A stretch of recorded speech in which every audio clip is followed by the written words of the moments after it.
മോളെ ഉള്ളത് പറഞ്ഞാലേ ഞാനൊരു അച്ചായത്തി കുടുംബത്തിൽ ജനിച്ചതാണ്. എൻ്റെ ചുറ്റിനും ഹിന്ദു കുടുംബങ്ങളുണ്ട്, നായന്മാരും പിള്ളമാരും ഒക്കെ. അവിടെ എൻ്റെ കുട്ടിക്കാലത്ത് നിലവിളക്ക് കൊളുത്തി സന്ധ്യയ്ക്ക് കുഞ്ഞുങ്ങളും അമ്മയും എല്ലാം കൂടി ഇരുന്ന് നാമം ജപിക്കും. കർക്കിടക മാസത്തിലാണെങ്കിൽ രാമായണം പാരായണം ചെയ്യും. അന്നേരം ഞാനൊരു പുസ്തകം സംഘടിപ്പിച്ചു. SSLCക്ക് മുമ്പേ തന്നെ രാമായണം വായിക്കാൻ തുടങ്ങി.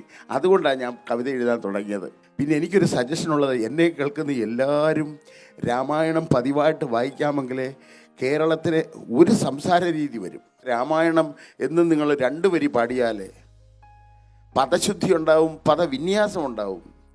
ഈ വയലാർ രാമവർമ്മയുടെയൊക്കെ സിനിമാ പാട്ടിലൊക്കെ ഇത്രയും പദസമ്പത്ത് എങ്ങനെയാണ് വന്നേ? പുള്ളി ആരുടെ കയ്യിൽ നിന്നും കടമെടുത്തതല്ല, രാമായണം വായിച്ചു എന്നുള്ളതാണ് അതിൻ്റെ കാരണം. എനിക്ക് ക്രിസ്തീയ ഭക്തിഗാന രംഗത്ത് ആദ്യമായിട്ട് ഗലീലിയൻ ഇൻ്റർനാഷണൽ അവാർഡ് കിട്ടുന്നത് എനിക്കാണ്. അതിന് കാരണം എനിക്ക് രാമായണം തന്ന പദവിന്യാസമാണ്.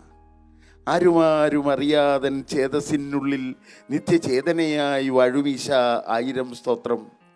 മാനസത്തിനിടനാഴി മർമ്മരം കേൾക്കാൻ ചാരയെ കാതു ചേർത്തോർത്തിരിക്കുന്ന സ്നേഹിത സ്തോത്രം. ക്ഷണികം ഈ വാസം ദുഃഖപൂരിതമെന്നാലും നിന്റെ സ്തുതികളാൽ എൻ ഹൃദയവീതി നിറയുമെന്നാളും.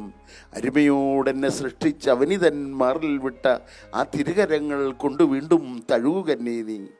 ഉലകം ഇത് നിന്റെ ചിത്രഭവനമെന്നോർക്കിൽ പാറും ശലഭച്ചിറകിൽ അധിക രമ്യരചന കാണൂ ഞാൻ. നിമിഷതാളങ്ങൾ രാഗസ്തുതികളാണ് എങ്ങും. ദേവാ അനുമതിക്ക് കൃപണൻ എന്നെ ഏറ്റുപാടിയിടാൻ. കൃപണൻ എന്നുള്ള പ്രയോഗമൊക്കെ നോക്കൂ, അത് ഋഷിയുടെ പ്രയോഗമാണ്, അതറിയാതെ വരുന്നതാണ്. പള്ളിക്കൂടങ്ങളിലെ 5ാം ക്ലാസ്സിന് മുമ്പേ രാമായണ പാരായണം ആഴ്ചയിൽ 1 പീരീഡ് കൊടുത്താൽ ശുദ്ധ മലയാളം കേരളത്തിലെ എല്ലാ അടുത്ത തലമുറയിലെയും കുഞ്ഞുങ്ങൾ പറഞ്ഞിരിക്കും. 3 തരം